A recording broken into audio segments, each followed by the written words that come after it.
Good evening. I'm Carmen Rita Wong, a board member of the Moth and storyteller. Welcome to a very special Moth event. Tonight, we dedicate this show to Black storytellers. As an organization, the Moth stands in solidarity with the Black Lives Matter movement, our Black family, friends, and community. We are working with you toward justice and change. Thank you for being here to listen to these powerful stories.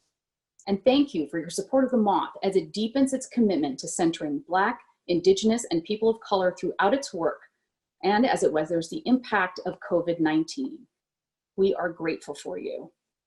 Stories unite, and stories shape everything, from culture to policy to our nation. And our goal at the Moth is to raise up stories from all voices, new and familiar, and to shine a light on the full human experience. And bringing these stories into the world is what the Moth does best. Now, the Moth is even more determined to bring you virtual main stages and Moth slams to fill your airwaves each week with the award-winning radio hour and podcast, and to remain strong in the commitment to conduct workshops online with social justice organizations, with high school students, and with healthcare workers here in the US and around the world. Thank you again for your commitment to the Moth. It is now my great pleasure to bring to the stage a brilliant writer, satirist, and storyteller. He's a playwright and a senior staff writer for Elle.com, and his first book, which is wonderful, is called Here for It, or How to Save Your Soul in America. It came out earlier this year. Please help me welcome your host for this evening, R. Eric Thomas. Hello, and welcome to the Moth. Thank you so much to Carmen Rita Wong for that wonderful introduction. And please give a round of applause in your homes or wherever you are to our musician, Sultana Isham. There are thousands, oh, I'll do it too, sorry. I'm rushing through, I'm so excited for the show. There are thousands of you here this evening to hear true stories told live in front of an audience. That's what we do at Main Stages. Now the question is, where is the audience? You may have noticed there are some differences between what we regularly do and what's happening right now. I'm here in my home, you're there in your home, unless you might be here, I don't know. The door is closed, but if you are, there's leftover pizza in the fridge, and feel free to take out the vacuum and do a little vacuuming. We have had to adjust a little bit, but the magic, the power, and the transformative experience of storytelling can reach through any screen. And so we hope to demonstrate that and experience that tonight. I'm here in Baltimore, and there is a thunderstorm happening because that's showbiz, folks. So I kind of feel like Vincent Price right now, like with the sound effects and the Foley. It's like, welcome to the Moth. So we're going to work through that. There are 49 states represented among the thousands of you watching this evening. One state is not watching. North Dakota was like, absolutely not. So we'll see what that's about. There are also 2 future states watching, DC and Puerto Rico. I see you as well. There are 17 countries watching this evening. Jamaica, Nepal, Uganda, Australia, China, England, Hong Kong, Indonesia. I could go on and on and on. There are people watching around the world. So to all of you, I say thank you. Good morning, good afternoon, good evening, and goodness gracious, what are you doing up so late? We're going to get started in just a moment. If this is your first time watching a Moth main stage on Zoom, please make sure that your computer is plugged in so the battery doesn't die and you don't lose the end of a brilliant story. If this is your first time experiencing the Moth in general, I'll tell you just a little bit about it. The Moth is the art and craft of the personal narrative. It's true stories told live without notes, usually in front of an audience, but also you can find it on your podcast and radio waves. You'll hear people telling their experiences in life, sometimes happy, sometimes sad, sometimes dramatic, heart-wrenching, and everything in between. Tonight you're going to hear 4 stories, and we're going to have an intermission in between where Sultana is going to come back and play again.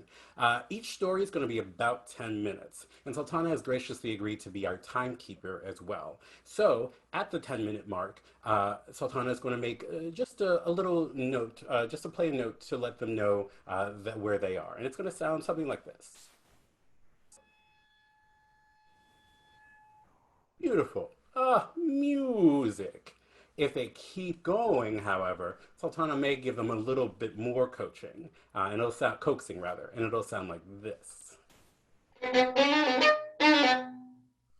I love that. That was Britney Spears is Toxic, and yes, indeed. So that will cue the Sandman from the Apollo to come on and just sweep him off the screen. That's not really what's going to happen. The theme that the Moth has chosen tonight is We Rise, stories of community, resilience, and irrepressible joy. I love that phrase, irrepressible joy. It sounds like something out of like an infomercial. It's like, we tried 25 joys, and this one was the only one that couldn't be repressed. I love that. It's like the ShamWow of joys. I need some of that ShamWow joy, I tell you that much. On a scale of like meh to ShamWow, I'm not ShamWowing it lately. One of the interesting things that's happened recently is that people that I haven't talked to in years have reached out over the last couple of weeks over text or email and just said, how are you? And I don't know, it's very kind, but I don't know whether they're reaching out because I'm a Black person or because I tend to be like deranged on social media. It's like, how are you regarding like the experience of systemic oppression? Or how are you? I noticed you posted 17 videos from the original Broadway cast production of Ragtime at 2 a.m. Who can say? Who can say? But I'm also guilty of it too. I start every conversation these days, how are you? Because it's just the reflex. It's like, how do you have a conversation? And so like I have every Wednesday, I'll tell you this, every Wednesday I have therapy on the little Zoom, just like this, in front of a sheet, wearing a little blazer. You gotta dress up for yourself. And he shows up, and then immediately I'm like, hey, how are you? And lately he's just been like, ugh. And when your therapist is like, ugh, there's really nowhere to go. So we just like stare at each other for a while. And then eventually I'm like, well, to pick up where we were last week, Audra McDonald in the original Broadway cast of Ragtime was superb. And we just talk about that for 45 minutes. It's really therapeutic. Anyway, enough about me. You ready to hear some stories? I know I am. So you can read the bios of all of our storytellers and of course of myself in the email that we sent you. So instead, we do something at Mainstages that's a little bit different. I'm not going to read their whole bios. Instead, we pose all of our storytellers a question. This time we asked them, tell us something so fun you made it a tradition. And our first storyteller answered like with a little story. She used to live in DC, and she would make bi-weekly trips to Virginia for Korean barbecue and with her friends. And there'd be this restaurant where they're playing K-pop videos all the time. And after they would finish their Korean barbecue, they would go back and get a dessert called snow cream. And they loved it so much, it became a tradition, and it was the first thing they did after the 2016 election. Sounds like a good way to cope. Welcome from all the way from Los Angeles, Amber J. Phillips. Hello. So this one time, I woke up in the middle of the night and my mom was praying over me. Just standing there in the dark, having a little talk with Jesus. See, I had terrible anger issues as a kid. Like, it was bad. One time when I was about 7 years old, I'm not even sure what my uncle said besides breathing too hard in my general direction, but I responded by calling him a purple bastard. Yeah. See, my family was awesome though. Like, we loved each other, we supported each other, we cried as much as we laughed, and we loved each other loudly and boldly. But we were living paycheck to paycheck, and I hated it. I hated how present that feeling was of making it till Friday when my mom's check would clear again. My mom, a visionary truly, would transform the electric being cut off into these beautiful candlelit dinners with my sisters. And despite her best attempts, those magical moments began to wear off and our reality sank in with me. I could feel how hard my mom worked and worried. And I could see how we never seemed to have everything we needed and how few options we had in times of crisis. And it made me angry. And that anger was showing up in my behavior at home, especially at school and even at church. And I grew up in the type of family that was always at church. Like, if you don't have grandparents who sit on the leadership team of the deacon and deaconess board, you just really don't know my pain, honey. And then on top of that, my mom started working at our church as a secretary. Now, through this, she would become really great friends with a woman I would come to know and love as Aunt Gail. And Aunt Gail was amazing. Like, she could sing the Holy Spirit into any room. She sang like she knew God personally, and her God was like that family member that would shake $20 in your hand at the family dinner when you were on your last dime and unsure of how you were going to make it home. See, Aunt Gail's God had seen her through a couple of tough situations. And she is what you would call a born again Christian, meaning she grew up in the church, dipped out to live her best life, and then made her return, a resubscribed Christian, if you will. See, one of my favorite things about Aunt Gail is she used to bring her own collection of instruments to Sunday service, meaning regardless of what was going on in the front of the church, if the Spirit so moved her, she was going to cue up her own solo and play the backing tambourine, okay? She was a true performer, and her talent was only matched by her devotion to our church. And I just wanted to grow up and have that kind of audacity. Now, I was also a little afraid of Aunt Gail. See, she was also one of those folks, she used to carry a Our Daily Bread devotional booklet. I'm speaking to the old time believers now, in addition to a pack of Newports in her purse. This combination alone told me that she was also a cussing Christian, and so was I. Now just be cussing. But at the time, I was a kid, and it was really out of control. So much so that my mom decided to take me to therapy. Yes, my Black mother took me to therapy. And I remember I was about 10 years old, and this is when I started to get a little worried.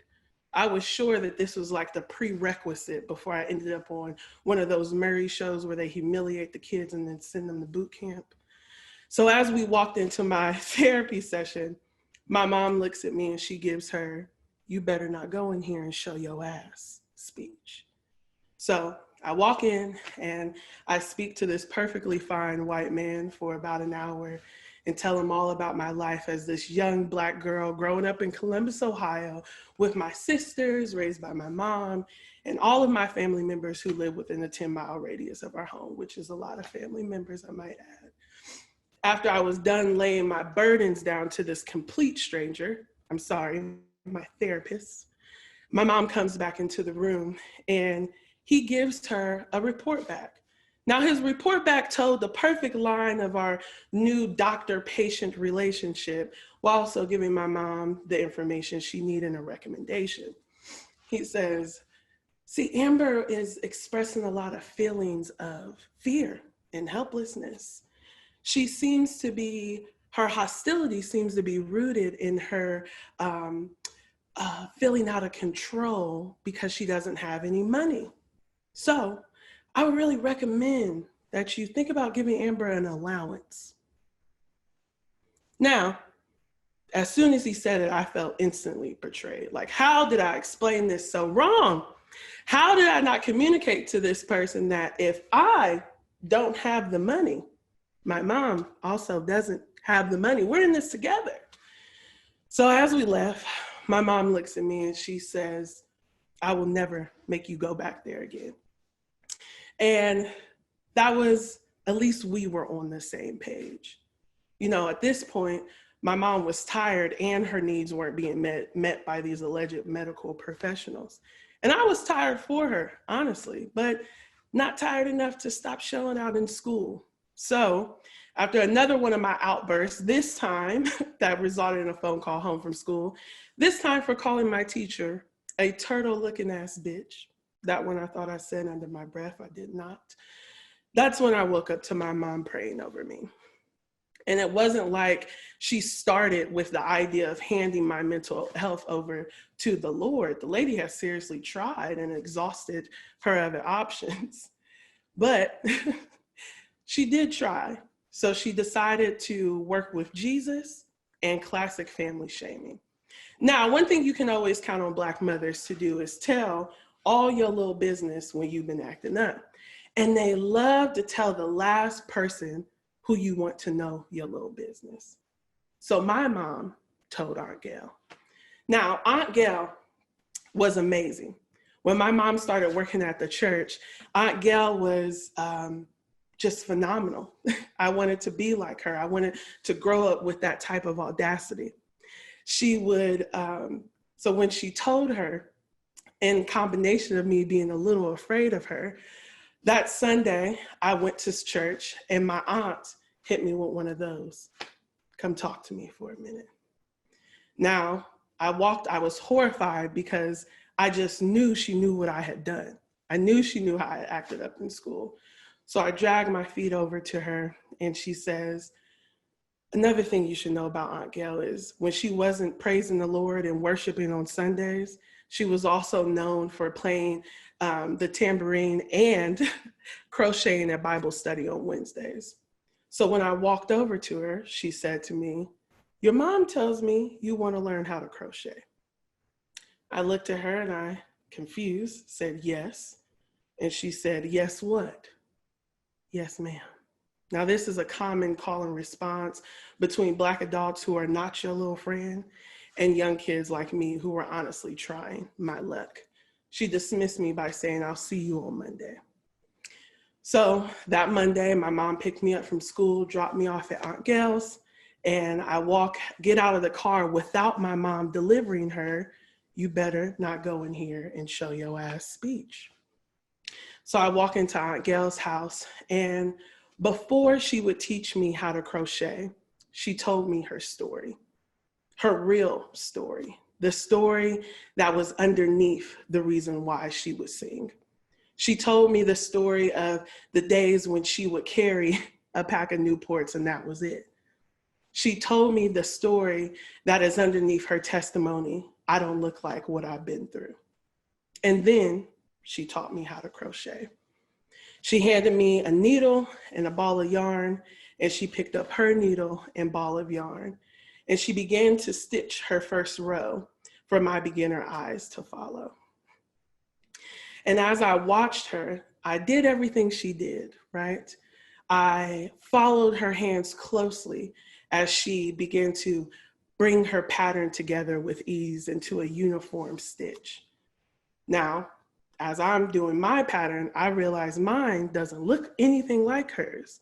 While her work came together with ease, mine was rigid and had no form at all. So I look at her and I say, this isn't right. Mine looks nothing like yours. And she says, well, being frustrated isn't going to help now, is it? Obviously frustrated. I'm not frustrated. I just want it to be right, and this looks a mess. So she looks at me, and as my eyes begin to fill with tears, she says, look at your hands. So I direct my attention away from the needle and the thread, and I look at my hands that have begun to cramp at this point from trying so hard. My fingers were tight, whereas hers just grooved. And she says, the most important part about crocheting is controlling and maintaining your tension. Your tension determines how loose or how tight your pattern will be. If it's too loose, your pattern will have holes and gaps in it. And if it's too tight, it will be rigid and inflexible. And nobody wants a blanket that has a bunch of holes in it or doesn't move. You can't make anything without controlling and maintaining your tension. You can't make a pot holder, let alone a blanket, without tension. Do you understand? Yes. Yes, what? Yes, ma'am. I understand.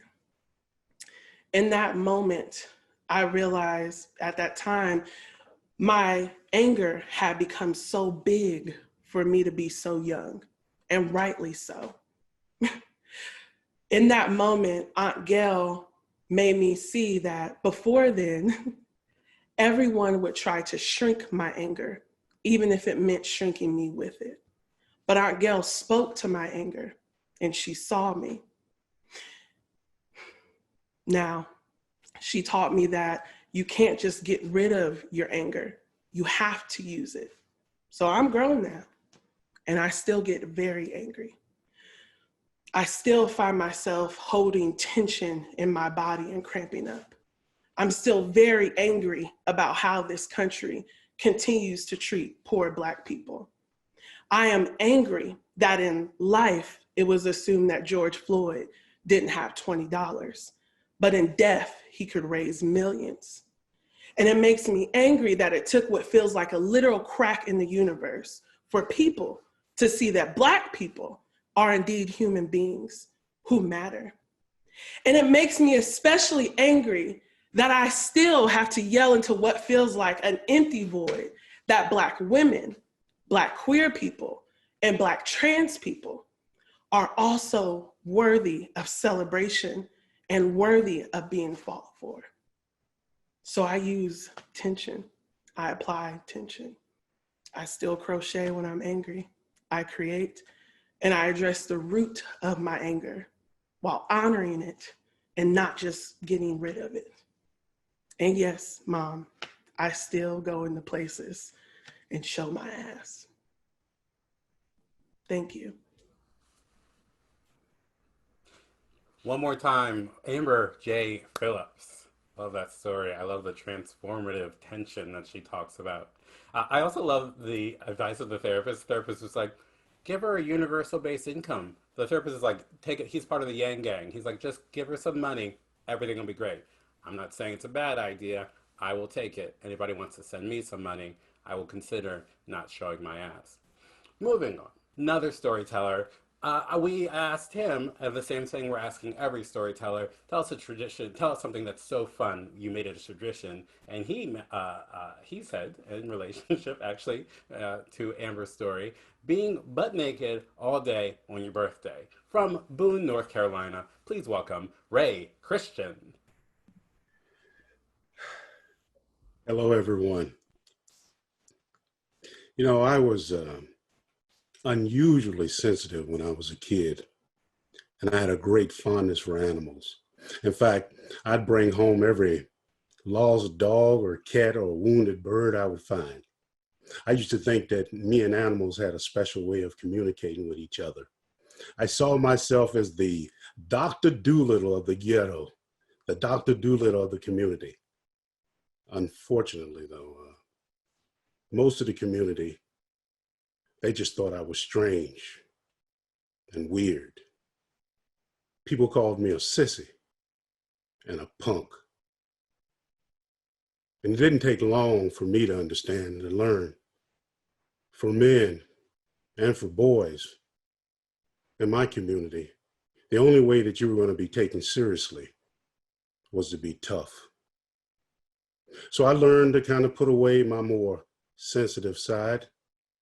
I played football. I wrestled. I joined the Army right out of high school. I volunteered for airborne school and became a paratrooper. And I served in the infantry. And after numerous deployments, nearly 20 years on active duty, watching people die for so-called noble causes and for no good reason at all, cracks started to emerge in my personality. My peers in the Army that I was working with started to say things to me like, hey, Christian, you seem kind of nervous and jumpy.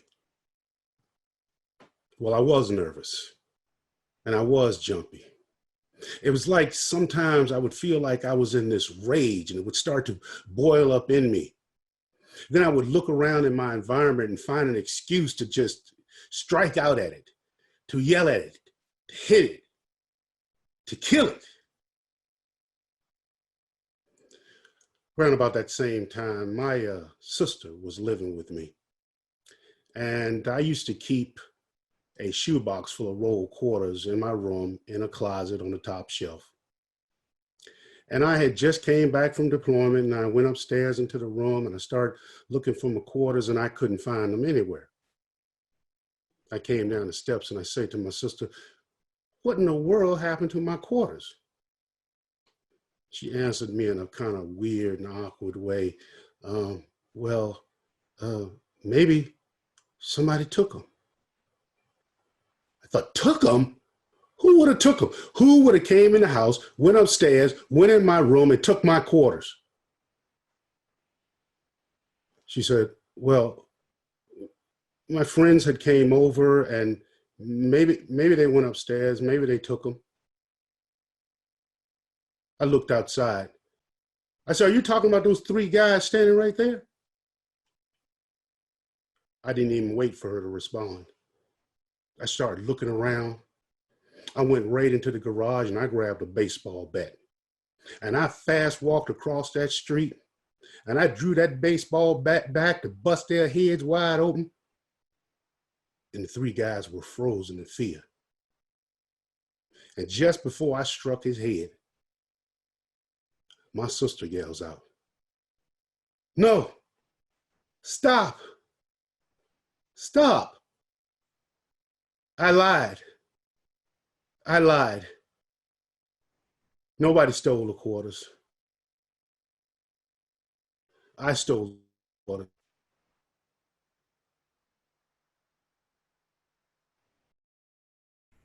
We are going to come back to Ray as soon as we get some technical problems worked out. Sorry about that. But in the meantime, we're going to go to intermission. I'm going to welcome back Sultana Isham, our musician. She's going to play, and then hopefully we'll be able to bring Ray back and continue with our show. So please welcome back Sultana Isham.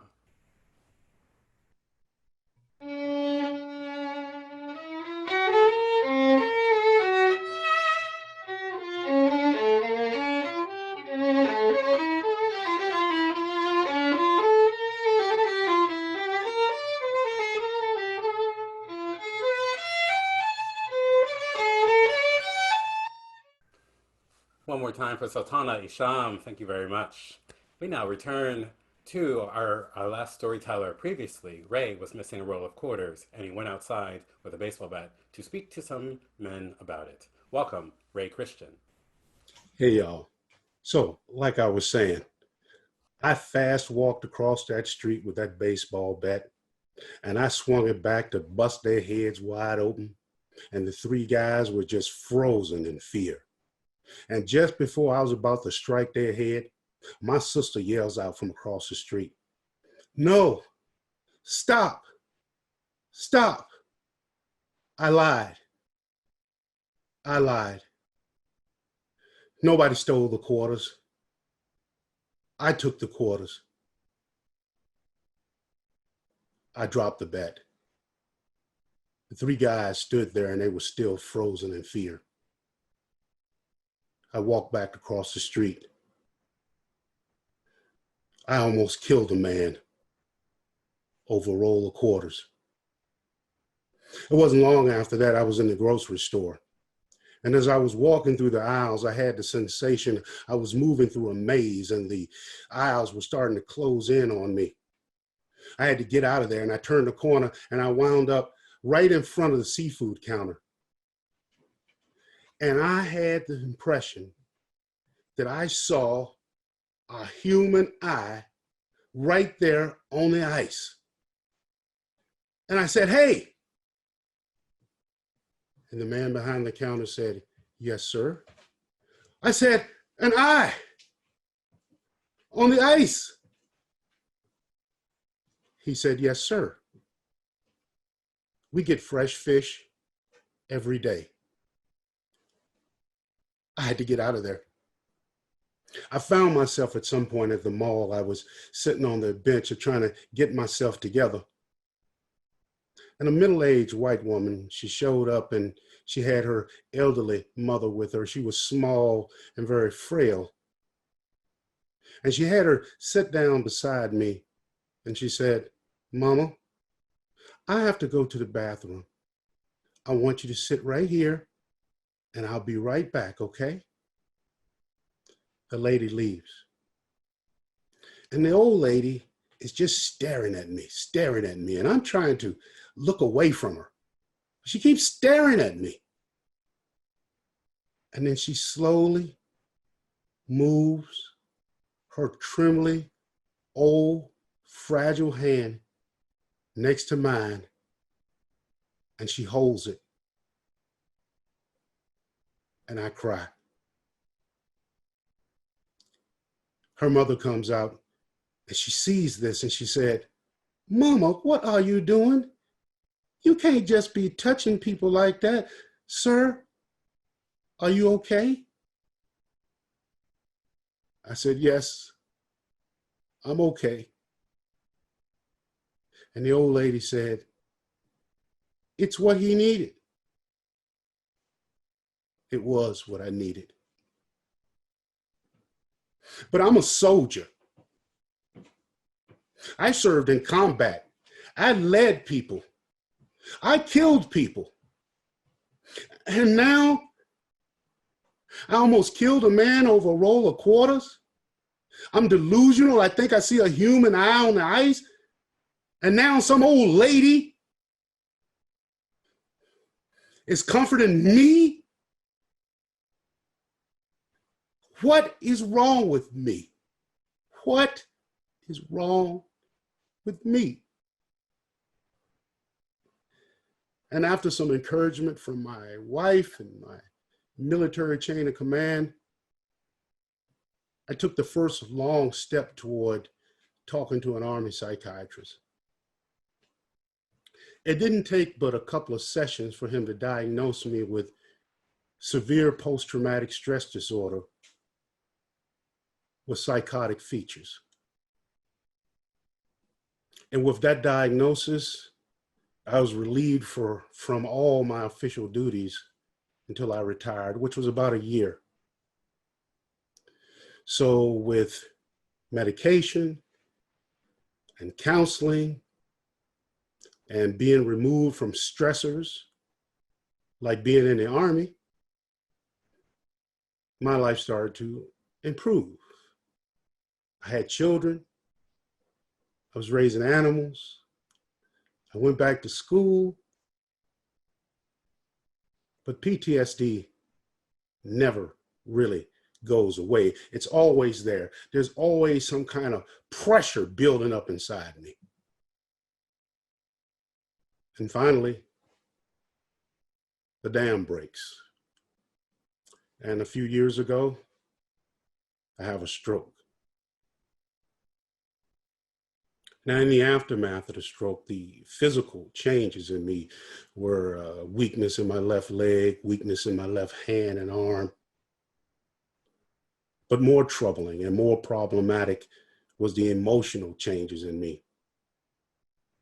In the aftermath of the stroke, I started seeing subtle nuances in the world that I didn't see before. Much like the way that Dorothy, when she opened that door in The Wizard of Oz and everything went from black and white to color. I mean, I would see a baby and I would just start to cry because I would be thinking, oh my God, look at all the potential. And I'd see a couple looking at each other in the eyes and I would cry because I would feel like the world is so cruel to people in love. But this is bothering me because I can't just be crying every time somebody says hello. Hi, Ray, how you doing? Hi. The light turns green, it's green. I mean, this is problematic. So I go back to the doctor and I talk to him and I tell him about the symptoms that I'm having. And he says, this is a side effect of a stroke, and it's what's known as pseudo-bulbar disorder or emotional incontinence. And he said that if the symptoms were really disturbing to me, he could prescribe a type of medication. But before I tell you what I said to the doctor, let me tell you something.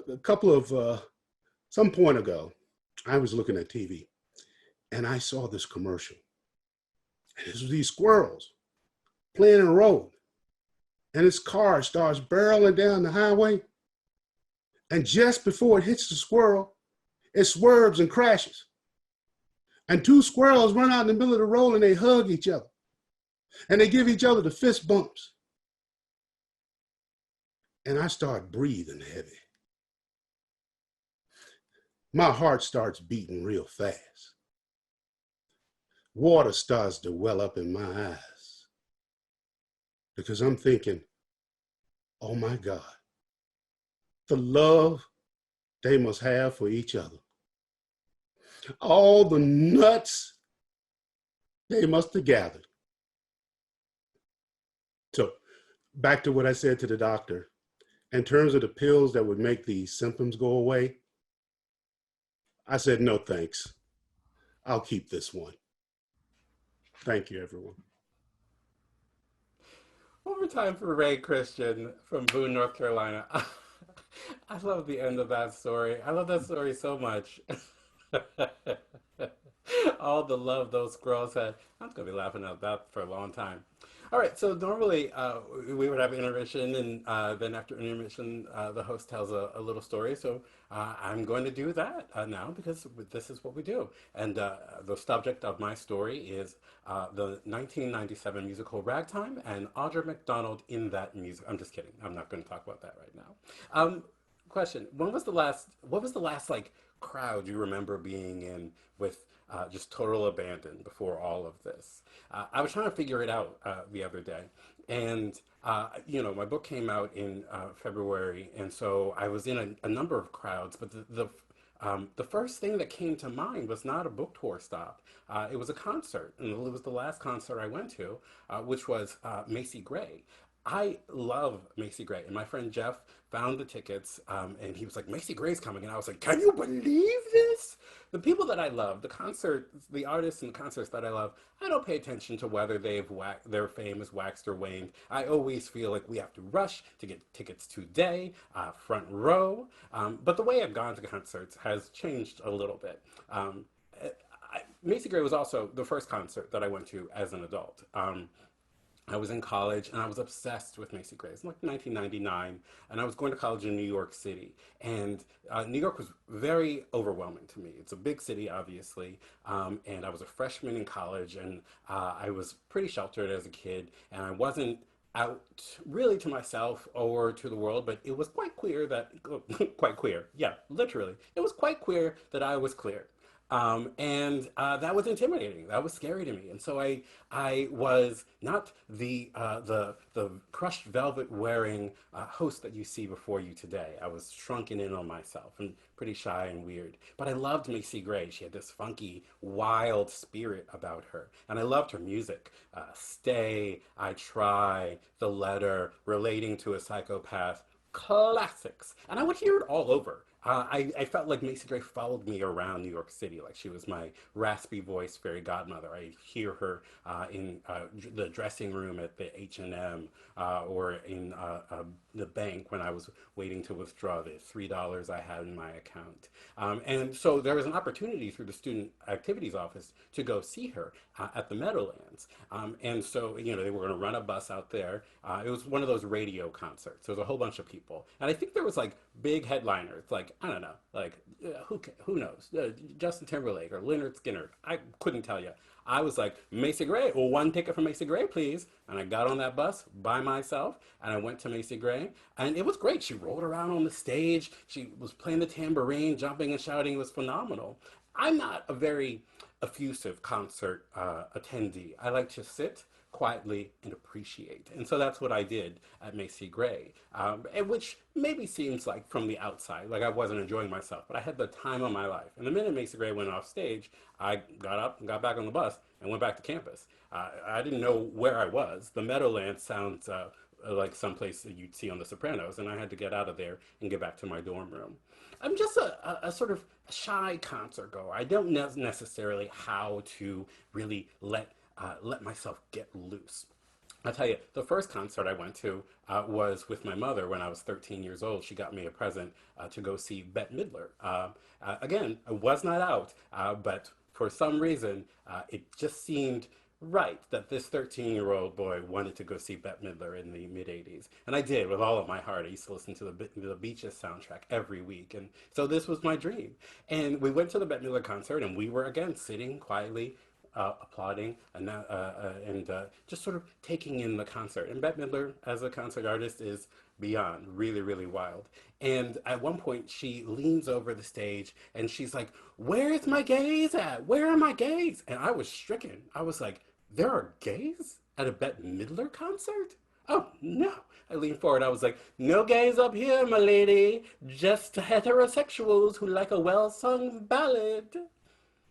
I've changed, of course, since then. My concert going has gotten gayer and a little bit freer. But when I went to Macy Gray a couple months ago, back when we could do things, and without fear and without the necessary restrictions, I had this moment of transformation. I was sitting on a bar stool, watching her sing these songs that had walked me through this strange, fraught, weird period in my life. And all of a sudden, time collapsed. And I was 18, and I was myself. And I looked out over the audience, and there were all these, like, I was shocked, actually, that there were all these, like, 40 and 50 and 60-year-old people in the audience who were having the time of their life. They were having dad and mom's night out. I thought that Macy Gray's core audience was like weird proto-gay college students. I had no idea that there was actually, like, she was like a huge recording artist. I really didn't know. And they were living their lives. And the sight of them living their lives and the memory of the way that I wanted to live my life back then, and I couldn't, I wouldn't, sort of collided right there on that bar stool. And the music overtook me, and I found myself, suddenly I'm on my feet, I'm standing on the little rickety stool, and I'm shouting, and I'm waving my hands like one of those car wash blow-up things.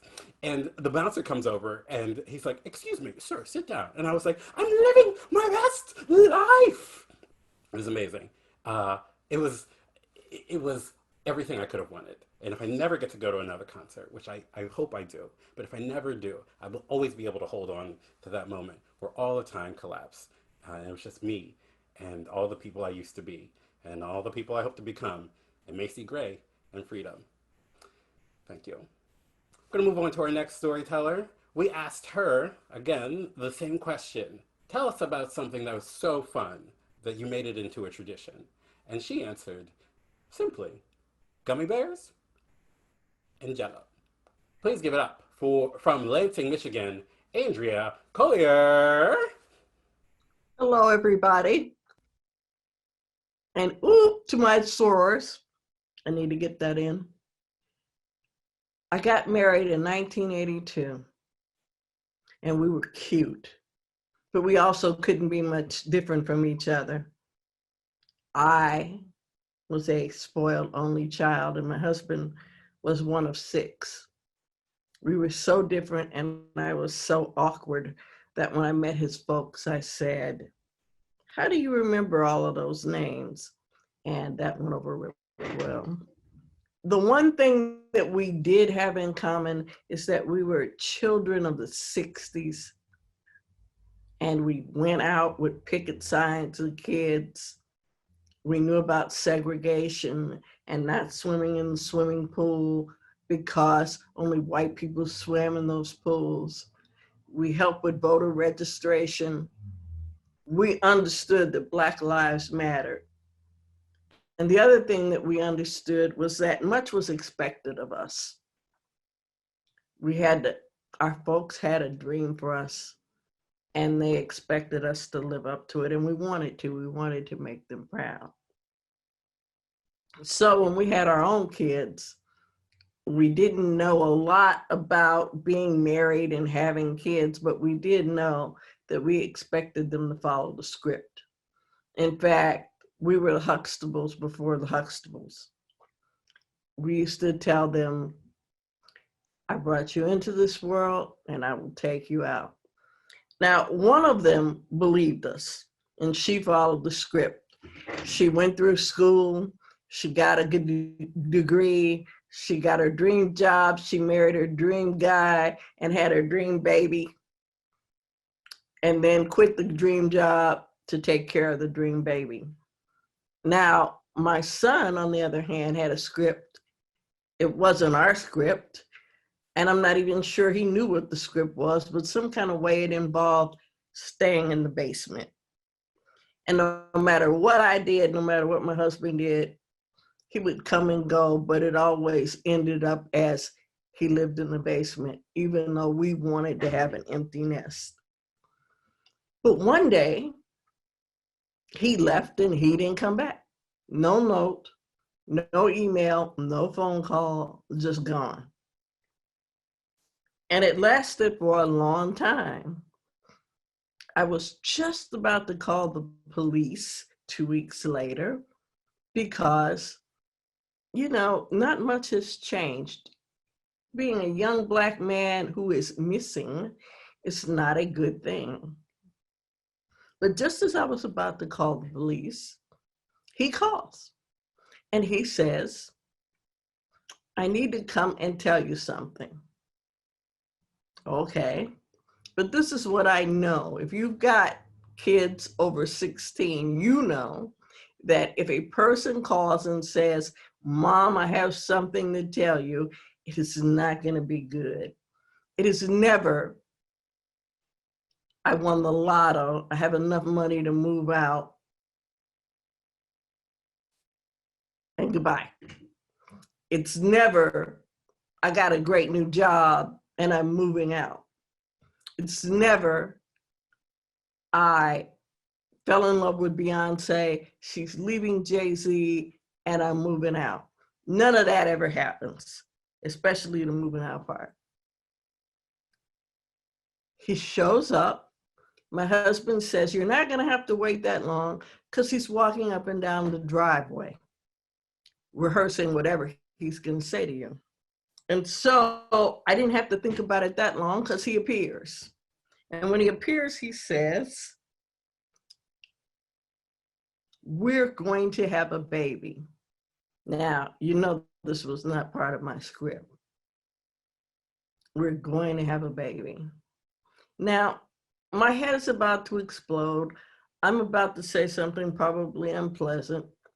And then the God voice, or the crazy Kanye voice, sometimes you never know which one it is, says, ask him to say it again. And I do. Say it again. He says, we had a baby yesterday.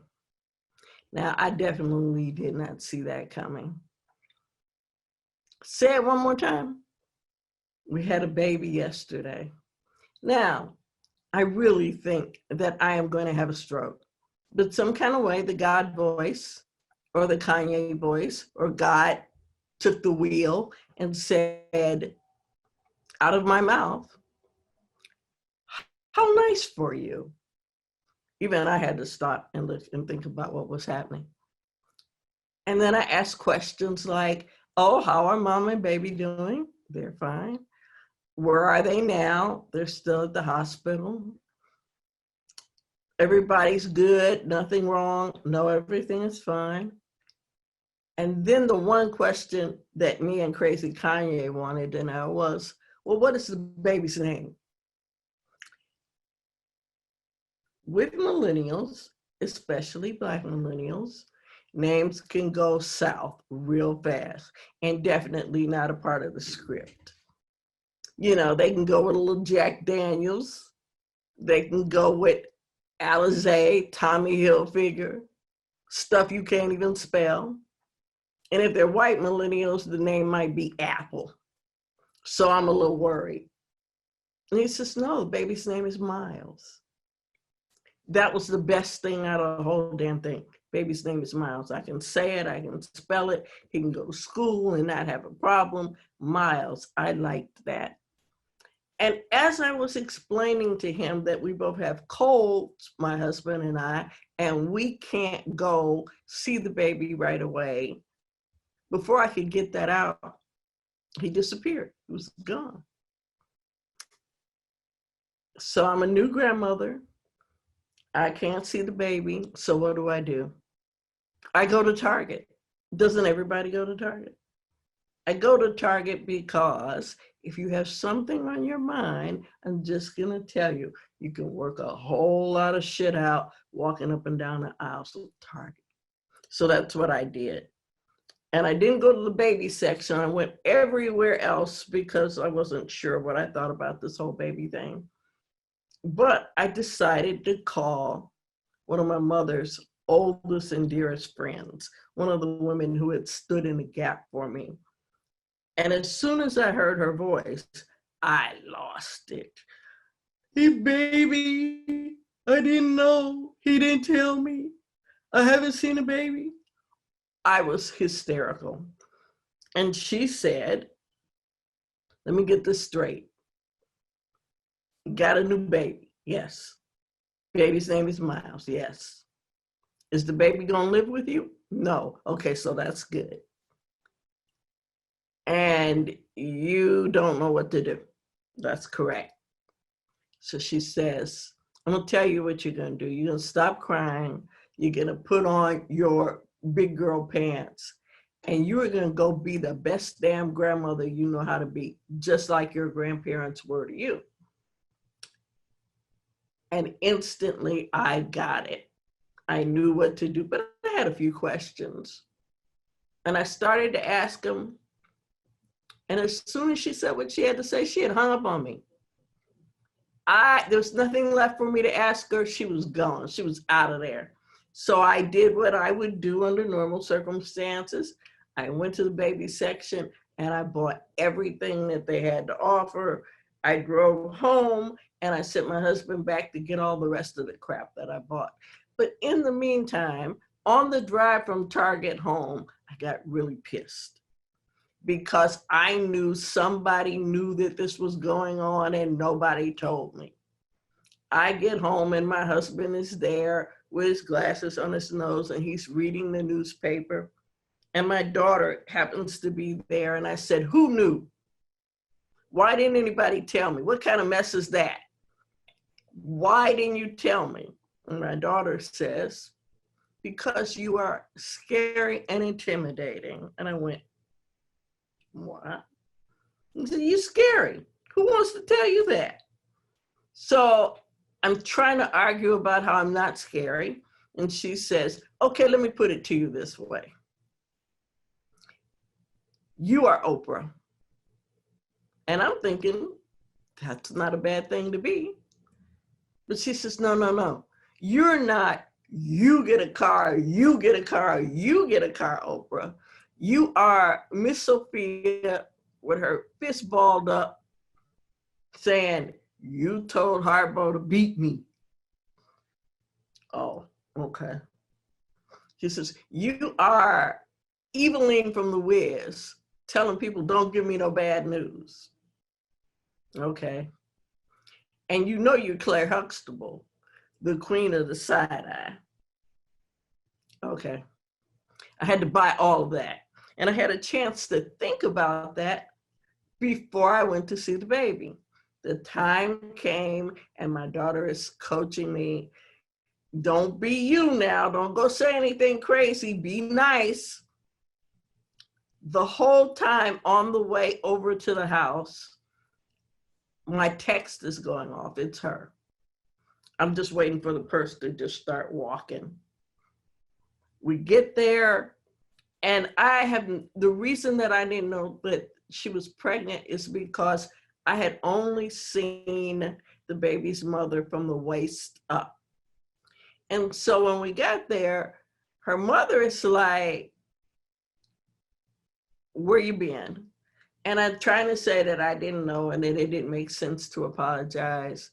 But we're sitting there, it's super uncomfortable, and the baby's not in the room. So they finally bring the baby out, and this changes everything. This beautiful baby, they put the baby in my arms, and I look in his little face, and I see my son, I see my husband, I see my daughter, I even see me, or the baby had gas, but I thought I saw me. And then I saw everybody that I had ever loved and who had ever loved me in this baby's face.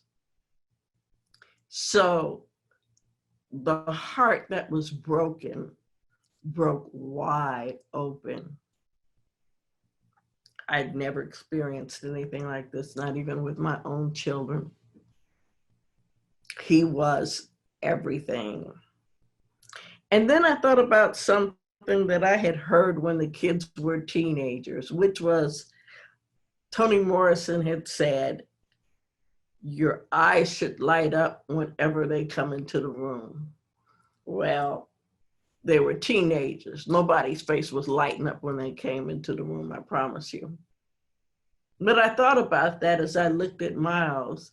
Yeah, I got it. And then the rest of what she said was, because they know how you feel about them by the way that they read your eyes. They can tell how you feel.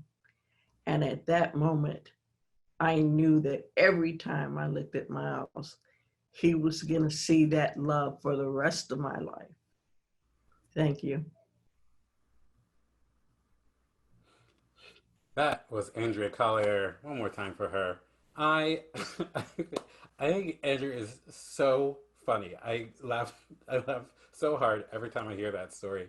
And the thing that I cannot believe is that her daughter told her that she was Eveline in The Wiz. I would never dare to say something like that to my mother. Also, not to be too technical, but let's get some clarity around what Eveline in The Wiz really wanted. She sang the song, "Don't Nobody Bring Me No Bad News." What did she want? No bad news. Who wants bad news? Not me. Eveline was a visionary. Eveline is my life coach. I'm here for Eveline. Anyway, moving on. We've got one more storyteller, and we asked her, what is a tradition? What is something so, oh my goodness, what is something so fun that you made it into a tradition? She said simply, gardening. From Louisville, Kentucky, please welcome Hannah Drake. Thank you. Hello, everyone. In 2016, I had the opportunity to travel to Dakar, Senegal. I was going to Dakar with a group of performance artists called Roots and Wings. And on this trip, I had the opportunity to bring my daughter, who at the time was 20 years old.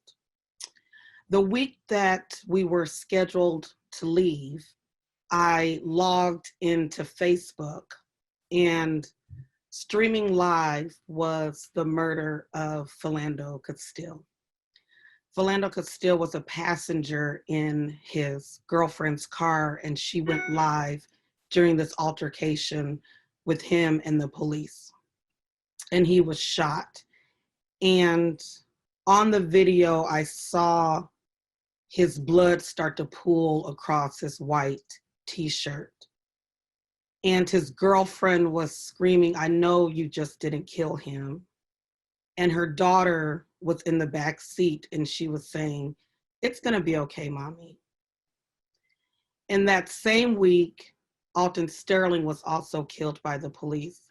He was shot in the chest selling CDs outside of a convenience store, and someone had videoed it and put it on Facebook. So I also witnessed the murder of Alton Sterling. And I knew that I was just so ready to get out of here. And admittedly, I felt a little guilty to leave because as a writer and a poet, so many people were asking me, "Hannah, what do you have to say about this?" And I just didn't have any words. I was just ready to leave. And when we got off the plane in Senegal, the minute my feet touched the ground, I knew that this was a place where I belonged. And my friend Cynthia was on the trip with me, and we decided to buy some earrings. And we were in the shop, and we were holding the earrings in such a way that the shop owner wouldn't think that we were trying to steal them. We were so used to being in America and for it being a crime to be shopping while Black. And when we went to pay, for the earrings, we realized the shop owner was outside of the shop talking to someone. And it dawned on us that there, simply being Black wasn't a crime. And it was like the world finally opened up to me and said, Hannah, we've been waiting for you. And I was determined to enjoy every minute that I was in Senegal. But I knew that there would be one part of this trip that would be difficult for me, and it was when we were going to Gorée Island. And Gorée Island is an island that houses the House of Slaves, and it is the final point where Africans would be before they were put on slave ships and brought to America. And you have to take a boat to get to Gorée Island, and when we were on this boat, the mood was so somber. You could hear a pin drop, and we could see Gorée Island off into the distance. And we got off of the boat and we stepped into the House of Slaves. They call it a slave castle, but really it's a 2-story stone building. And in this building, they have rooms for men, women, infants, and people that would resist.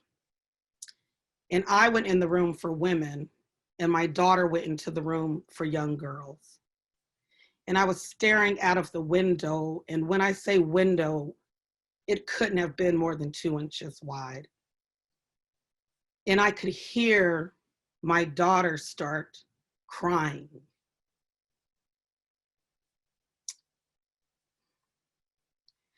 And the sound that came from her was a sound I had never heard come from her before.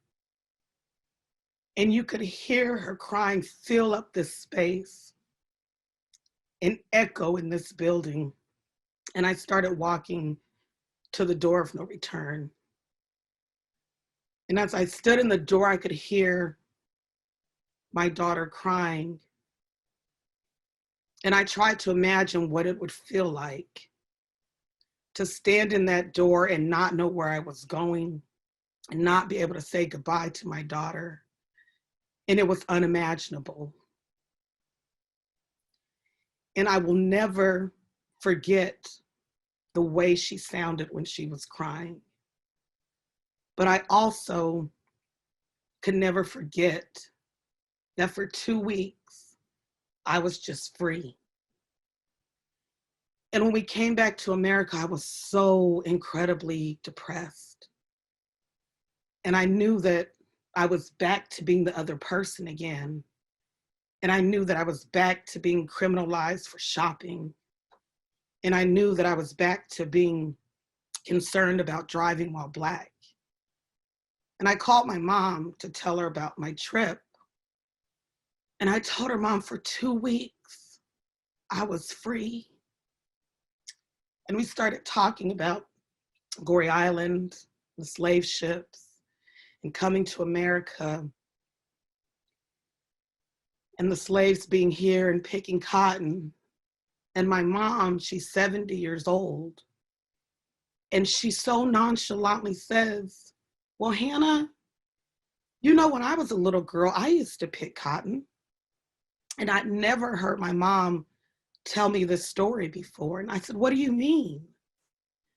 And she said, when I was a little girl, my grandmother would come pick up me and my brothers and sisters, and we'd get on a bus and go to the cotton fields and pick cotton for 80 cents a day. And I was stunned. And I asked her, well, how long did you do this?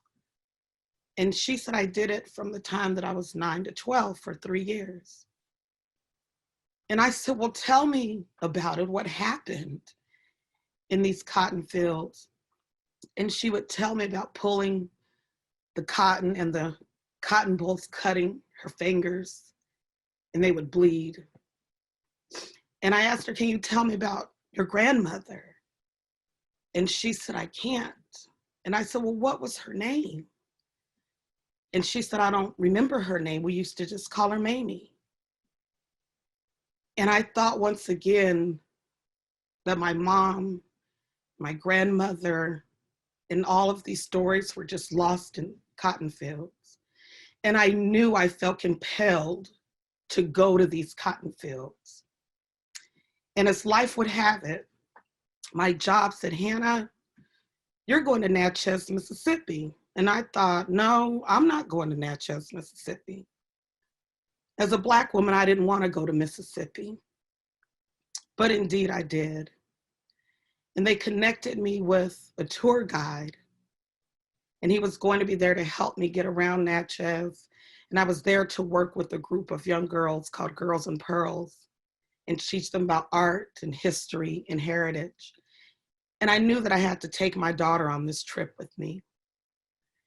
And in order to get to Natchez, you fly into Baton Rouge, and you have to drive from Baton Rouge to Natchez.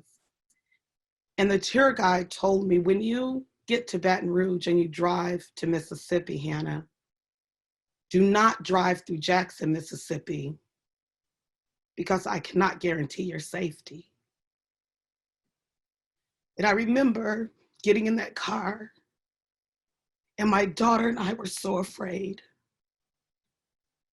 And it was like going back in time, and you could see the street change from asphalt to gravel.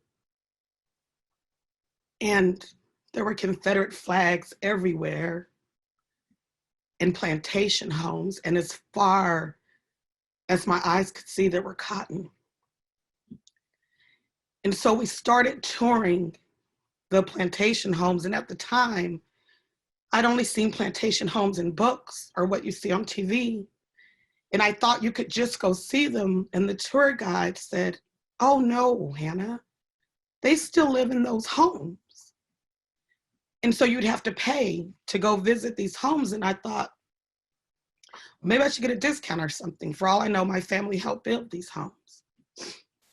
But we would pay the fee, and we'd go and we'd start touring these homes, and they were stunning. When I say homes, these were not two-story homes. These were mansions. And many of them still had the original bedding and the original china and all of the furnishings still. And after a while, the homes just started to look alike. And so I asked one of the tour guides of one of the homes, well, take me where my people would have been, because I know that I would not have been in these homes. Take me to the slave quarters. And she told me, oh, we bricked all those over. We changed those into offices. And once again, I felt like my history was just gone. And I went to another plantation home, and the tour guide was there. He was a Black man. There's only 2 Black tour guides in Natchez. And he started showing me around the home, and we went and we saw the kitchen, the dining room table. My daughter's touching everything in this house. And finally, I leaned over and I whispered and asked her, why are you doing that? And she said, I wanted to touch things that I knew slaves wouldn't be able to touch. And when we were in the dining room, they still had the fine china, and they had a casserole dish. And on the casserole dish, the knob was cotton, but it was solid gold. And above this dining room table, there was a huge fan with a string tied to it. And I didn't know what it was. And I asked the tour guide, what is that? And he said, that is called a punka. And typically a slave, typically a young girl would be in the corner, and she'd have to pull this string so the fan would wave and keep flies off food. And I was so heartbroken that someone was enslaved just to keep flies off food. And the tour guide told me, don't weep for her, because she had a very important job. When people eat, they talk. And her job was to stand and listen to everything that was said around that table, because she could hear that it may be possible for her and her family to go to freedom. And her job was to go back and tell her mother everything she heard around the table. And on our last plantation, I knew that it was time for me to go to the cotton fields. And this plantation had 1,800 acres of cotton. And it was the first time that I actually saw the bags that slaves were required to fill with cotton. And the bag is 6 feet long and 3 feet wide. And I asked the owner of the home, well, how much cotton can fit in one of these bags? And she told me 70 pounds. And slaves were required to pick 200 to 300 pounds a day. And finally, I stepped into the cotton fields. And I thought about my mom. I thought about my daughter. I thought about my grandmother, whose name I never knew.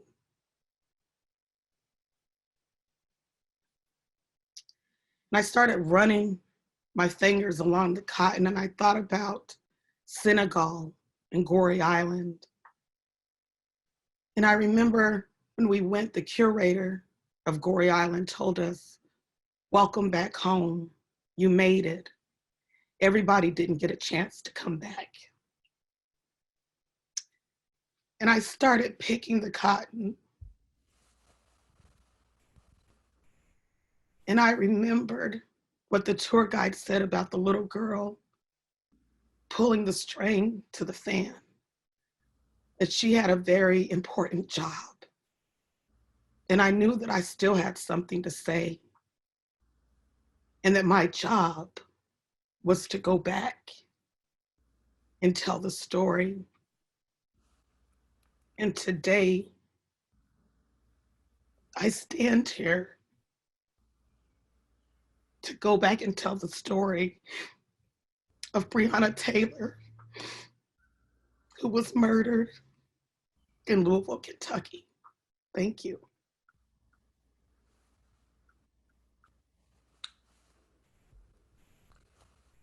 That was Hannah Drake. And that's our show tonight. Tonight's show was produced by Chloe Salmon and Patricia Ureña, directed by Catherine Burns, Jenifer Hixson, and Jodi Powell. We're going to, one more time, let's welcome all of our storytellers back. First, Hannah Drake, everyone. Andrea Collier. Ray Christian. And Amber J. Phillips.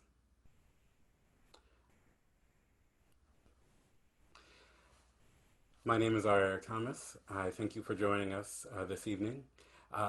Please stay tuned for the credits. And just a content warning about the credits. After the credits, there is a segment where after the credits, you're going to see a list of names of Black people who have been murdered by the police. And that may not be something that is where you are, that you are in the place to see. So anyway, have a great night. Thank you for joining us.